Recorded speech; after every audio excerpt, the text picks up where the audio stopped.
So welcome back again. Now we will discuss the last problem of today's contest, which is apply operations on array to maximum sum of squares. So we are given array nums containing some elements in it, and we can perform any operations any number of times. And in one operation, we have to choose two distinct index I and j, and simultaneously update the nums of I to nums of I and nums of j, where and is logical and nums of j to nums of I or nums of j, or is also logical or. So after that you have to choose k elements from the final array and calculate the sum of their squares, and our task is to maximize the sum of squares and output it modulo 10 to the power 9 plus 7. Let us see how we can approach the problem. So we will take some test cases.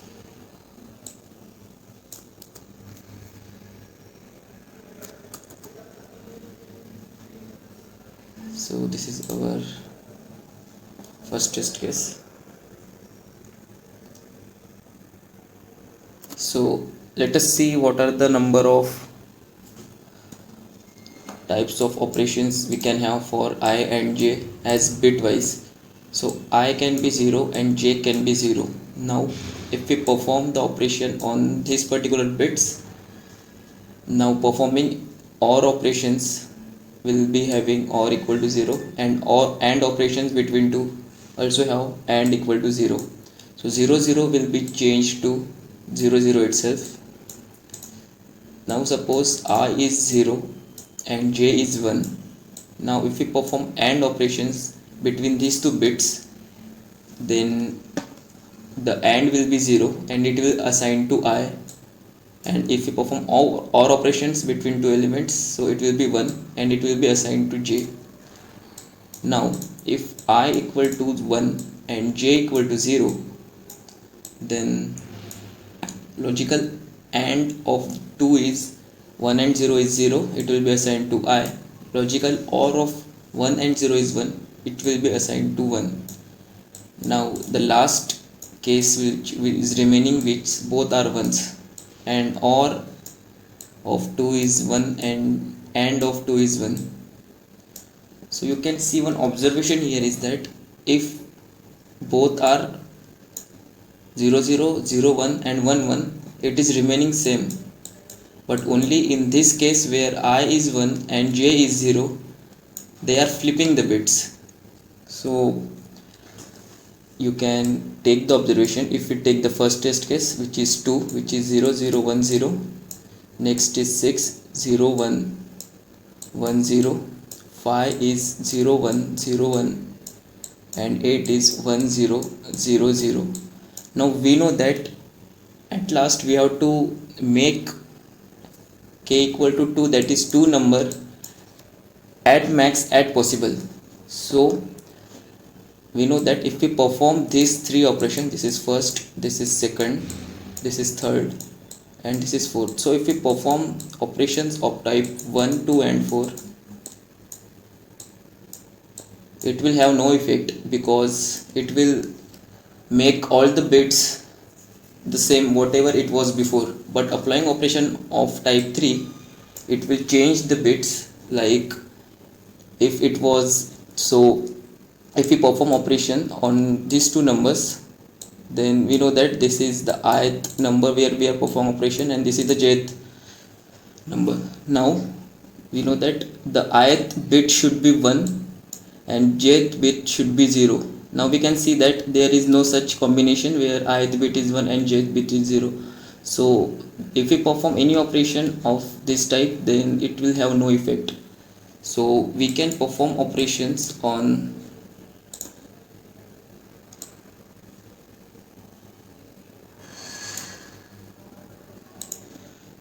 considering this number as I and considering this number as j.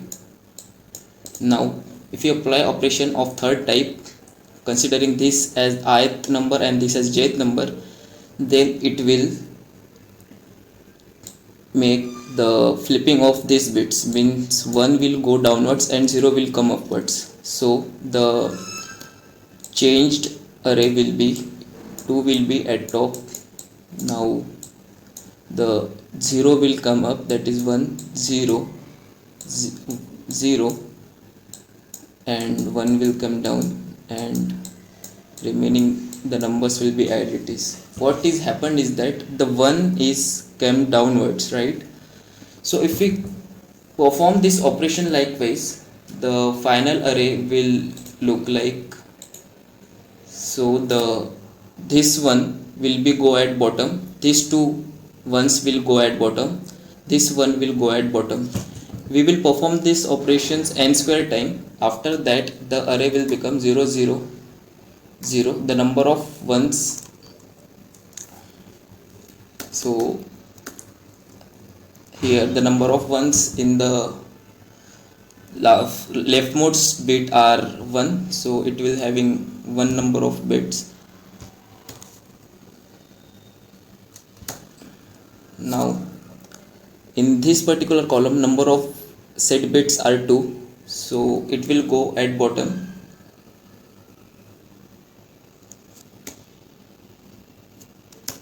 Now in this column the number of set bits are 2, so this will also be at bottom, and in the last column number of set bits are 1, it will go at bottom, and the array will look like this.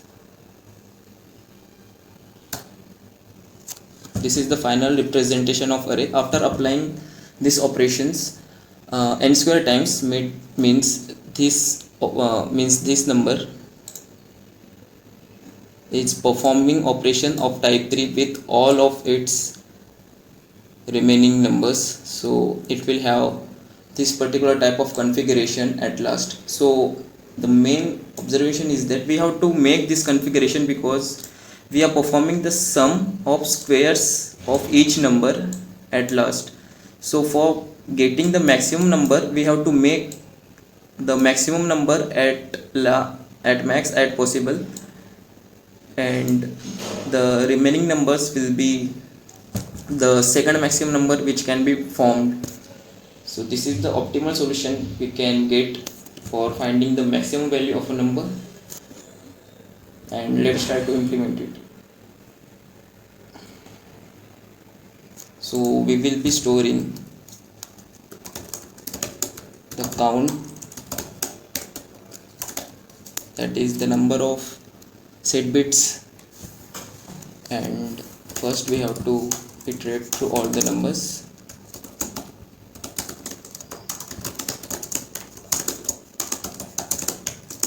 Now we have to see for j equal to 0 to j should be greater than 31.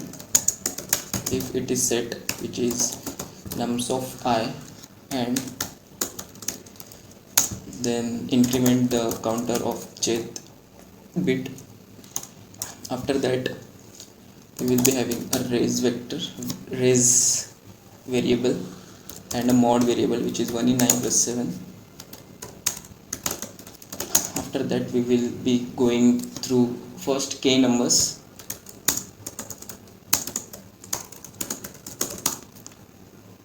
Now we will be having a temporary variable which will be storing the value of the first largest number. It will be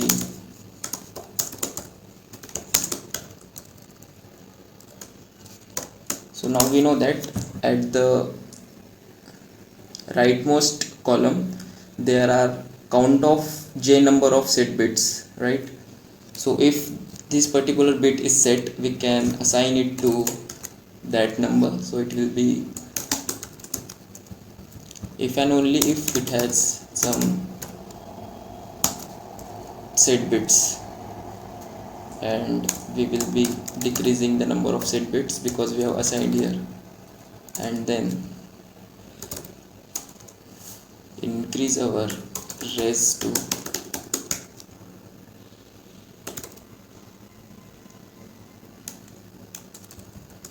we have to typecast it into long, so temp into temp into one long percent modulo,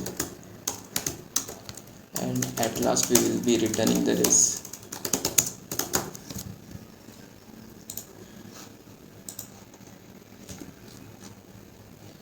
getting some error. So temp getting 0 0. Why so? Because we haven't initialized our res.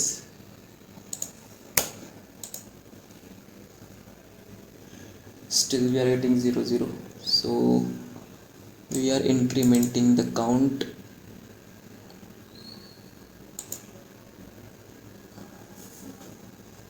What could be the, so vector int count int n is number size, j should be greater than 31 if nums of I, and 1 right shift j.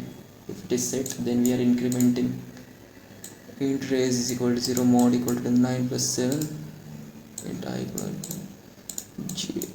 So if count of j, if it is set, then temp plus equal to 1 right shift. What's the problem?